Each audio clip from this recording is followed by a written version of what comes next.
আসসালামু আলাইকুম। অনেকের এই সময়টা হচ্ছে পূজার বন্ধ, ঈদের বন্ধ ইত্যাদি বন্ধ চলতেছে। তো স্টুডেন্টদেরকে যখন জিজ্ঞেস করি, যদিও কোচিং খোলা, যে কী বাবা কিসের বন্ধ বা কলেজে যাও না কেন, স্যার পূজার বন্ধ দিয়েছে বা ঈদের বন্ধ দিয়েছে। খুব ভালো কথা। তো যাক, ঠিক আছে, এবার চিল করবা। স্যার কী হয়েছে? স্যার পড়াটা শেষ করাতে। আরে তুমি যে বন্ধের মধ্যে পড়ালেখা করতেছো এটাই তো বহুত কিছু, তোমার না বন্ধ? স্যার কলেজ খোলার পরে পরীক্ষা। আরে কলেজ খোলার পরে যদি পরীক্ষা যদি হয়, তাহলে এইটা পূজার বন্ধ বা ঈদের বন্ধ কিভাবে আমার মাথায় ঢুকে না? আমরা সর্বোচ্চ এতটুকু বলতে পারি যে পরীক্ষার প্রস্তুতির জন্য আমরা বন্ধ দিচ্ছি। এইটা কিন্তু বলা যায় না যে এটা হচ্ছে পূজার বন্ধ কিংবা ঈদের বন্ধ। আপনারা যদি একান্ত এক্সাম নিতেই হয় তাহলে আগে কেন নেন না? এই যে একটা স্টুডেন্ট যে আপনি বন্ধের নামে ছেড়ে দিচ্ছেন, দেখেন স্কুল কলেজে আসলে তারা তাও একটু ফ্রি থাকে, কিন্তু যখন তারা সারাদিন বাসায় থাকে, বাবা বলে পড়স থাকেন, মা বলে পড়স থাকেন, ভাই বলে পড়স থাকেন, তোরা তো পড়তেই দেখি না, আর একটুখানি মোবাইল হাতে নিলে তো হয়েছে আর কি। দুনিয়ার ওই সময় সবাই চোখ সিসি ক্যামেরার মতো পড়ে, হ্যাঁ, আর যখন পড়তে বসে তখন কেউ দেখেন না। তা আমার কথা হচ্ছে, যদি ক্যালেন্ডারে না মিলাতে পারেন সময়, তাহলে সেটা ভিন্ন কথা।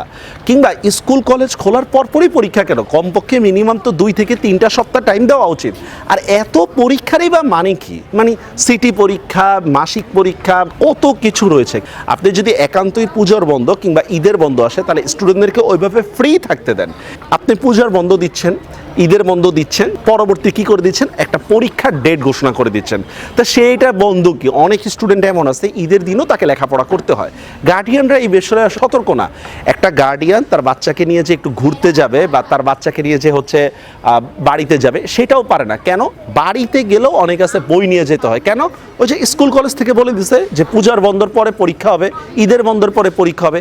আদৌ আপনারা যারা টিচার আছেন কিংবা শিক্ষা প্রতিষ্ঠানের সাথে যুক্ত আছেন, তারা কি হচ্ছে যারা মানসিক স্বাস্থ্য নিয়ে কাজ করে, তাদের সাথে কি আপনারা কোনো কনসাল্ট করেন? আসলে আমরা কি আমাদের শিক্ষার্থীদেরকে আসলেই কি কোনো বন্ধ দিই? এই প্রশ্নটা আপনাদের কাছে রইল। একান্তই যদি বন্ধ হইতে হয় তাহলে পুরোপুরি বন্ধ দেন, আর যদি বন্ধ না দিতে মন চায় তাহলে নাম কাওয়াজতে এমন বন্ধ দিয়েন না।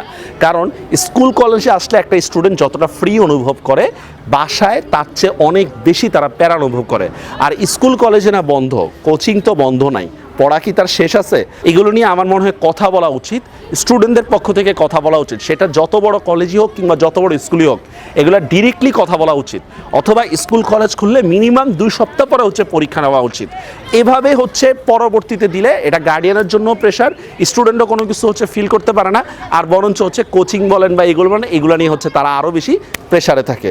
তো শিক্ষার্থীদেরকেও বাঁচতে দিন, শিক্ষার্থীদের জন্য একটু সময় বের করতে দিন। তারা হচ্ছে পড়তে কিংবা বই দেখতে কিন্তু এখন বইয়ের প্রতি তাদের বিতৃষ্ণা এসে গেছে। টেবিলে তারা অনেকক্ষণ বসেই থাকে, পড়া কিন্তু তাদের হয় না। কারণ আপনি সারাদিন গিলিয়ে দিলেও কিন্তু পড়াটা হবে না যদি আপনি তাকে মেন্টালি রেস্ট না দেন। সবাই ভালো থাকবেন, বিষয়টা ভেবে দেখবেন। আল্লাহ হাফেজ।